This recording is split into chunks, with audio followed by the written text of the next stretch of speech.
Ada satu hari tu aku rasa macam serabut tau. Aku rasa risau kan, fikir macam-macam kan. Lepas tu tak macam mana, aku terdetik hati nak buat list tau. List senarai nikmat lah. Aku bagi dua. Satu senarai nikmat, sebelah ni senarai ujian. Lepas tu aku list kan, aku tulis segala nikmat-nikmat yang Allah bagi kat aku kan, rezeki yang Allah bagi aku tulis.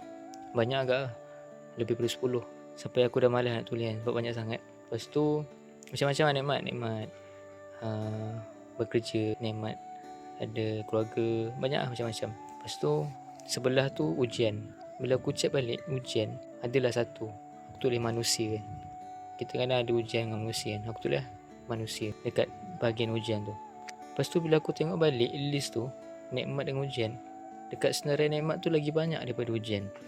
Habis tu aku terfikir kan, apa masalah aku sebenarnya, apa yang kurang, apa yang tak cukup kan. Bila aku compare balik, nikmat punya banyak Allah bagi, tapi ujian satu je dengan manusia. Itu untuk diri aku lah kan. So bila aku fikir balik, oh rupanya aku ni kurang bersyukur kan. Aku kurang bersyukur, banyak tengok nikmat orang lain daripada nikmat yang Allah bagi kat diri sendiri. Lepas aku dah fikir tu, aku rasa tenang sikit hati aku, rasa lapang. So pengajaran kat sini, kita kena banyak bersyukur kepada Allah. Kalau kita rasa macam kurang, macam tak cukup, kita tengok balik nikmat yang Allah bagi. Nikmat sihat, nikmat boleh makan, nikmat ada keluarga, nikmat ada tempat berteduh. Kita check balik nikmat Allah. Semoga Allah ampunkan kita semua, insya-Allah.